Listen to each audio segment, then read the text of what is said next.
राम रस का महत्व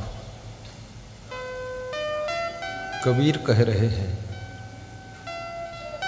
रस तो दुनिया में बहुत है, लेकिन राम रस एक ऐसा रस है जिस रस को पीने के बाद दुनिया का कोई भी रस आपको आकर्षित नहीं कर पाता। ये संसार रसों से भरा हुआ है, लेकिन कुछ रस ऐसे हैं जिसको पी करके तुम बेबस हो जाते हो, परवश हो जाते हो, विवश हो जाते हो, आपका बस खो जाता है। पर राम रस ऐसा रस है जिसको पीने के बाद तुम स्ववश हो जाते हो, अपने बस में हो जाते हो। फिर तुम दूसरे के गुलाम नहीं रहते हो। सारी बंधनों की जंजीरों को तोड़ने की शक्ति तुम में पैदा हो जाती है। लेकिन मन बड़ा चंचल है। राम रस पीने के लिए मन राजी नहीं होता है।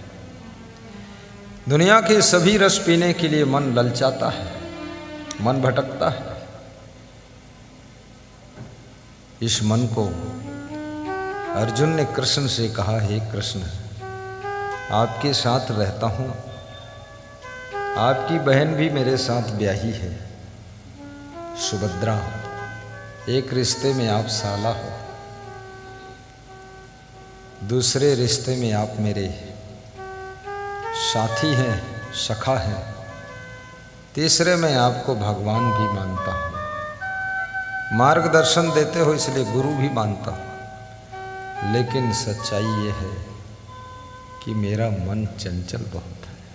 अर्जुन के मन की ये दशा, भगवान के साथ में रहता है फिर भी मन चंचल है।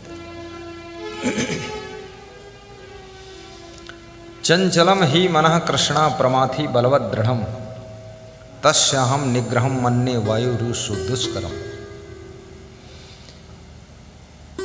अर्जुन उवाच, हे भगवान, मन ऐसे चंचल है जैसे वायु को रोकना दुष्कर है, ऐसे इस मन को रोकना मेरे लिए दुष्कर हो रहा है। श्री कृष्ण कहते हैं, असंशयम महाबाहो मनो दुर्निग्रहम चलम अभ्यासेन तो कौन्ते वैराग्येण च गृह्यते। अर्जुन, तुम सच कह रहे हो, मन चंचल है, लेकिन हर व्यक्ति इस बात को स्वीकारता नहीं, छिपा के रखते हैं लोग। सबसे कहें कि मेरा मन चंचल, मेरा मन चंचल, तो इज्जत का भी तो सवाल है। कहने से कोई फायदा भी नहीं, क्योंकि जिनसे कहते हो उनका मन तुमसे भी ज़्यादा चंचल है, तो उनसे कहने से क्या मतलब है। और कबीर कहते हैं, ये मन चंचल ये मन चोर। कबीर ने कहा, यह चंचल भी और चोर भी, ये चुपके से निकल जाता है। तुम सत्संग में बैठे रह जाते हो, ये कानपुर पहुंच जाता है, फट से वहाँ की याद करने लग जाता है। ये चुट्टा है, बहुत जल्दी इधर उधर निकल लेता है। जहाँ लगाना चाहते हो वहाँ लगता नहीं है, और जहाँ से हटाना चाहते हो वहाँ से हटता नहीं है, और जिसको छोड़ना चाहते हो उसको ये छोड़ता नहीं है, और जिसको पकड़ना चाहते हो उसको पकड़ता नहीं है। हमेशा उल्टी चाल में चलता है ये मन, और मन से सब लोग परेशान हो चुके हैं। और जो मन को बस में कर लेता है वो मानव महामानव बन जाता है, देव मानव।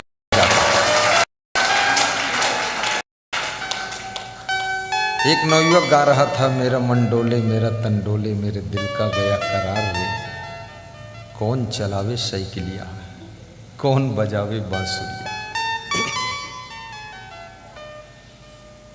मन डोल गया तो ये समझ लो तुम्हारी पूरी जिंदगी डामाडोल हो गई, क्योंकि सारा खेल मन का ही है।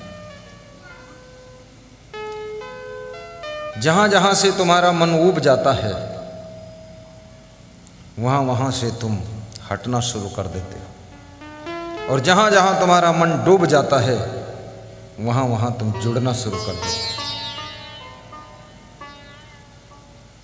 और मन में क्रोध भी बहुत आता है, ये भी मन का एक रूप है। मन के अनेक रूप हैं। कल एक सज्जन कह रहे थे, न जाने क्या हुआ है, जब से कोरोना आया है तब से हमें क्रोध बहुत आता है, गुस्सा बहुत आती है।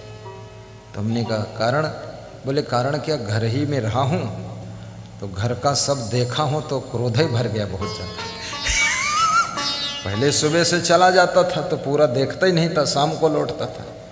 अब पूरी सीनरी देखा हूँ तो मन होता है पत्नी को पीट दूं, बेटों को भी पीट दूं, ये सब क्या खुराफात कर रहे हो। तो मेरी पत्नी कहती है ये खुराफात 20 साल से चल रही, तुमको पता ही नहीं था, इसलिए खुश रहते थे। खुश रहना है तो बहुत बारीकी से पता भी मत लगाइए, याद रखना बहुत गहराई में डुबकी मत लगाइए। कबीर ने कहा है उथले रहो परो जन गहिरे, मत हाथों की खोवो हो। उथले में रह लो ठीक है, ज़्यादा गहराई में जाओगे, ज़्यादा इतिहास किसी का खोदोगे, उस इतिहास के कुछ पन्ने ऐसे निकलेंगे जिनको पढ़ करके तुम्हारा मन बेचैन हो जाएगा। अरे इसको इतना अच्छा मानते थे तो इतना गलत आदमी निकला। ज़्यादा ये महान पुरुषों का इतिहास पढ़ना चाहिए, भगवत पुरुषों का पढ़ना चाहिए, देव पुरुषों का पढ़ना। ये सामान्य जीवों का इतिहास कुछ नहीं, इनका जो है वही है, ठीक है चलने दो। ये मन चंचल, ये मन चोर, ये मन शुद्ध ठगहार। और कबीर कहते हैं ये मन शुद्ध ठग भी है, और इसने बहुतों को ठगा और बहुत लोग ठगाए बैठे। जो तुम्हारी जिंदगी का लक्ष्य है उस लक्ष्य की ओर तुमको ये मन काम करने नहीं देता। विद्यार्थी के जीवन का लक्ष्य विद्या अध्ययन करना है, शिक्षा प्राप्त करना है। लेकिन कितने विद्यार्थी अधिक परसेंट में ऐसे हैं जिनका मन विद्या अध्ययन में लगता ही नहीं। किताब खोल कर बैठते हैं, माँ बाप के डर से बैठे हैं, एक अक्षर याद नहीं होता, याद ही नहीं होता है। और 20 साल पहले तुमने थप्पड़ मारा था वो पूरा याद रहेगा 100 साल तक, भूलते ही नहीं। अब ये अक्षर याद होता नहीं। गाली दे दो पूरी याद है। भजन गाने की ट्रेनिंग होती तब लोग गा पाते हैं, और गाली देने की कोई किसी को ट्रेनिंग देता ही नहीं, अंधाधुंध लोग गाली देते हैं। ये गलत चीज़ें बहुत जल्दी हम पूरा सीख लेते हैं फटाफट। ये मन चंचल, ये मन चोर, ये मन शुद्ध ठगहार। कितने साधुओं का मन ध्यान साधना में नहीं लगता है, पाठ पूजा में नहीं लगता है। वो दांव काटते रहते हैं कि पाठ पूजा न करना पड़े तो अच्छा, थोड़ा देर में पहुँचे तो अच्छा। घंटी वंटी बज गई, वो कहीं खड़े खोपड़ी खुजला रहे, आते ही नहीं। उसका जो टीचर है प्रबंधक, वो बैठा है रजिस्टर लिए कि आए तो हाजिरी लगाते। हाजिरी लगा दिया, 10 मिनट लेट आए तो फिर बाघंबरी रूप धारण करके लेट क्यों लगा दिया। अरे पूरा लगा देते, आए टाइम पर कौन देखता है। झूठ भी लगवाना चाहते, बहुत चालाक मन।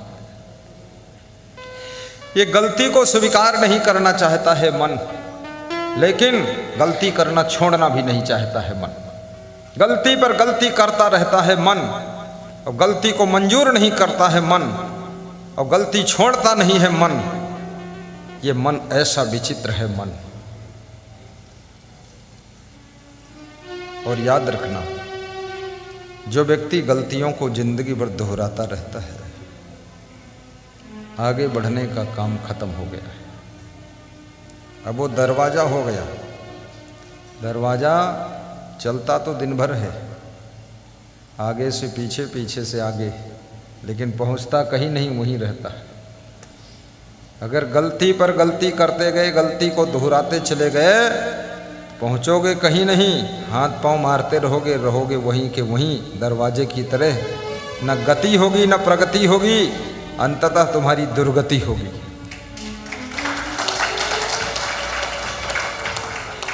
इसलिए मन रूपी ठग तुमको कहीं ठग ना ले। कभी कभी मन को जिद करके रोकना चाहिए। ये व्रत और उपवास इसीलिए रखे जाते हैं। घर में अगर एक व्यक्ति व्रत है और घर में पूड़ी और खीर बनी है, उस समय कसौटी होती है कि व्रत रुकेगा कि टूटेगा। खुशबू आ रही हो, घर भर में पूड़ी की खुशबू फैल रही है और सब खा रहे हैं, सबकी थाली में तुम देख भी रहे हो, वहीं से निकल रहे हो बार बार। तुम ये भी सोच रहे हो कोई कह दे खा लो तुम भी, तुम्हें बैठ जाऊं। लेकिन लोग भी मज़ेदार हैं, घर के लोग कहते हैं अरे आज तुम्हारे पिताजी व्रत हैं, बहुत अच्छा है। अरे ये तो नियम से रहते हैं और सब माल छक रहे हैं, तुमको फंसा के रखे। तुम भी सोचते हो अगर व्रत में तुम सफल हो गए तो समझ लो तुमने मन को जीत लिया है। ये छोटी छोटी चीजों से भी मन को जीता जाता है, और मन को जो जीत लेता है वो जो मन में ठान लेता है उसको प्राप्त भी कर लेता है।